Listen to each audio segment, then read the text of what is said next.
principal enemigo de los seres humanos es el estrés, la ansiedad no controlada y la depresión. Yo pienso que las personas tienen que trabajar mucho en lo que es la comunicación. Es el principal problema, diría yo, en todos los entornos, sea familiar, laboral, social, porque yo pienso lo que más duele hoy en día es la indiferencia y la falta de empatía.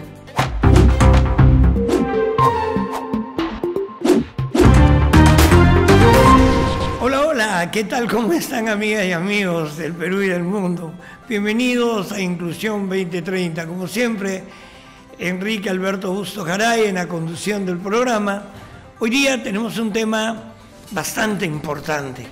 Hoy día vamos a hablar acerca de la salud mental de la población, con y sin discapacidad, porque realmente está aumentando los casos de deterioro de salud mental, ya sea por las redes sociales, ya sea por el mundo mucho más rápido que vivimos, pero estamos en ese problema. Y para conversar acerca de este tema, hoy contamos con la presencia de la psicóloga clínica Liuba Ulloa Acuña, a quien le doy la más cordial bienvenida a Inclusión 2030. Muchas gracias por la invitación. Liuba, quisiera que le cuentes a nuestro público por qué que hay aumento de deterioro de la salud mental hoy más que antes en la población. Yo diría que el principal enemigo de los seres humanos es el estrés, la ansiedad no controlada y la depresión. Por ejemplo, cuando una persona tiene tanto estrés, por ejemplo, podemos escucharlo bastante acerca del síndrome de burnout, es conocido, digamos, en el ambiente laboral. Son personas que llegan a una tal sobrecarga de estrés que no llegan a controlarlo, e incluso hay personas de que no lo manifiestan de forma verbal y entonces su cuerpo empieza a manifestarlo, primero con problemas de la piel, enfermándose, y de ahí se van a la ansiedad, y de la ansiedad que se empiezan a anticipar por el futuro, empiezan a preocuparse, a imaginarse todos los eventos catastróficos, por así decirlo, y de ahí, si es que no lo controlamos bien, podemos llegar a una depresión. Claro que sí, y se manifiesta también en tic, ¿no? Hay gente que está agarrándose la cara o haciendo algo repetitivo porque no sabe cómo controlar su ansiedad, y eso es bastante negativo, va deteriorando su salud mental. Yo pienso también que es porque las personas tienden mucho a callar. Las personas así nomás no tienen esa facilidad o confianza como para poder comunicar o transmitir cómo se sienten o qué es lo que sienten con respecto a ciertas situaciones. Por ejemplo, yo he escuchado constantemente decir todo me lo callo, me lo guardo, pero ese me lo guardo se va manifestando a través del cuerpo, y eso hace que las personas se enfermen constantemente, tengan un sistema inmune bajo, porque está científicamente comprobado que el sistema inmune está muy ligado al estado emocional de la persona. Si una persona está constantemente triste, con ánimos bajos, va a tender a enfermarse constantemente. Entonces, por ello, yo pienso que las personas tienen que trabajar mucho en lo que es la comunicación. Es el principal problema, diría yo, en todos los entornos, sea familiar, laboral, social. Justamente, si la persona no sabe comunicarse correctamente, va a tender, digamos, a siempre a estresarse y peor, a sentirse mal consigo misma. Has dado un punto clave.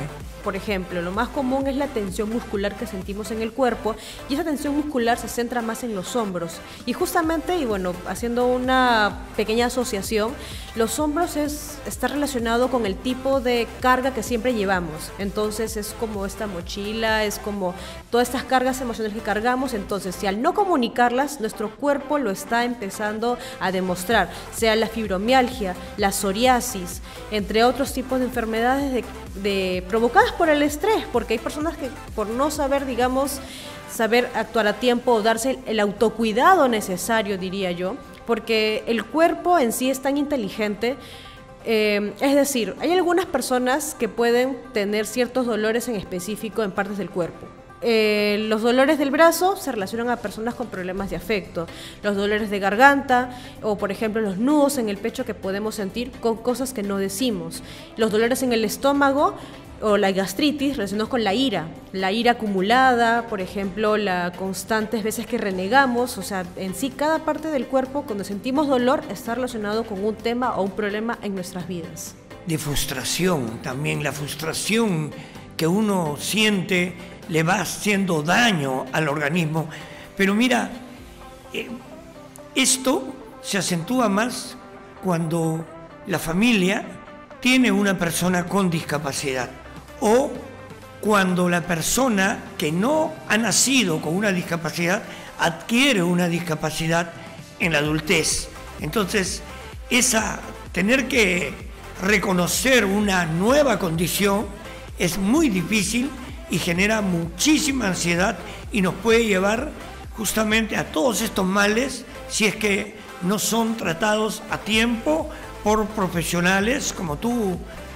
¿Qué opinas de ello? Bueno, curiosamente hay diversas investigaciones donde demuestran que los padres de niños o personas con familiares con discapacidad tienen un alto porcentaje de depresión, y esto puede darse por varios motivos.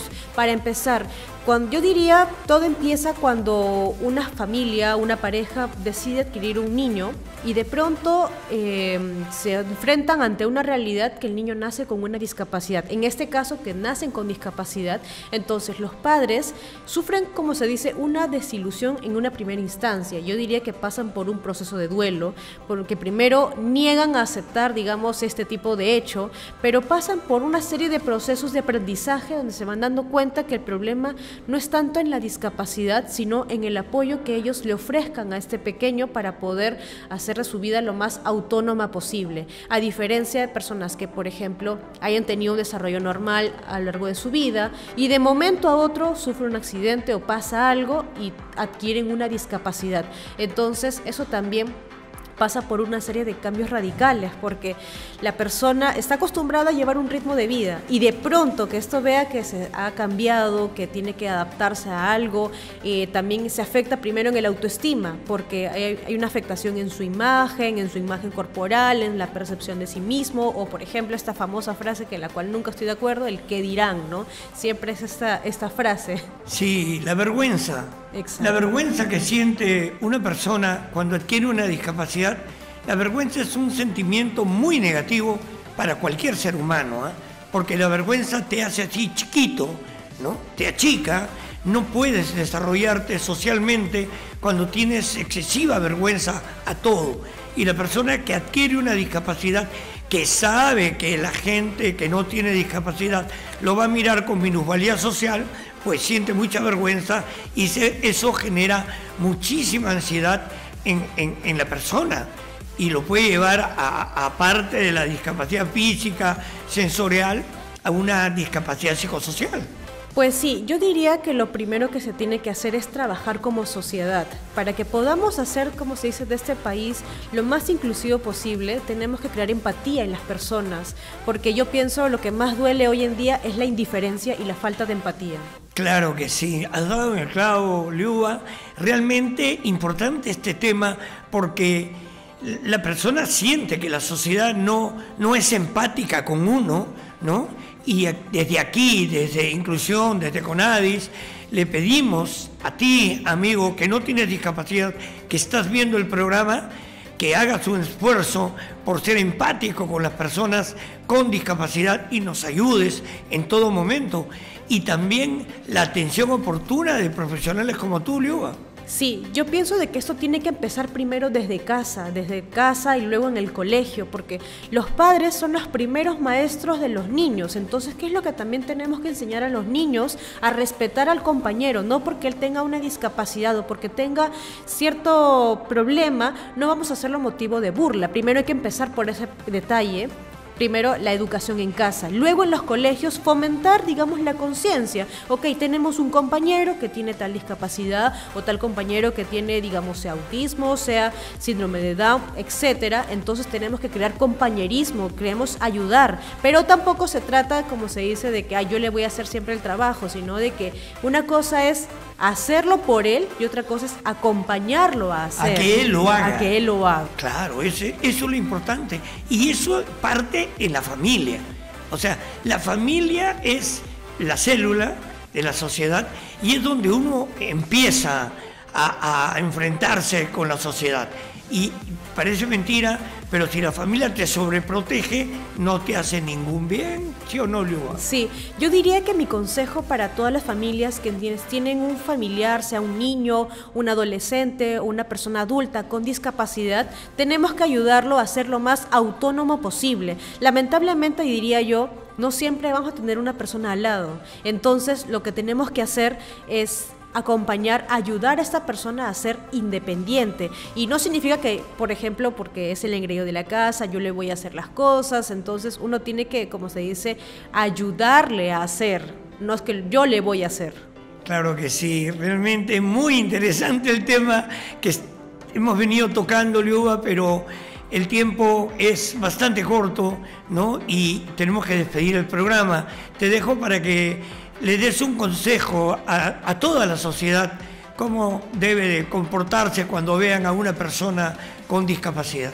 Yo pienso que lo primero que tenemos que trabajar en nosotros es en la paciencia, porque yo comprendo que muchas personas pueden tener muchas cargas, pero imagínense, para una persona que tiene una dificultad hay que tener empatía, hay que tratar de ser empáticos, ayudar, no ser indiferente. Si en lo posible podemos explicar de la forma más clara y concisa a ciertas personas con, digamos, ciertos problemas de comprensión, hay que tener mucha paciencia. Y si es que vemos una persona intentando cruzar la calle, tomarnos un segundo de nuestras vidas para poder ayudar a estas personas. Asimismo, es importante, Liuba, el mensaje que nos estás dando.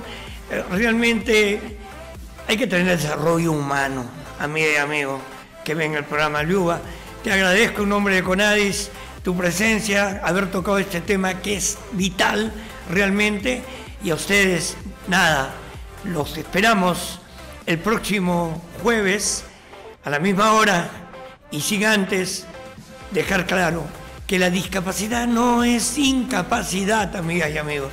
Hasta la próxima.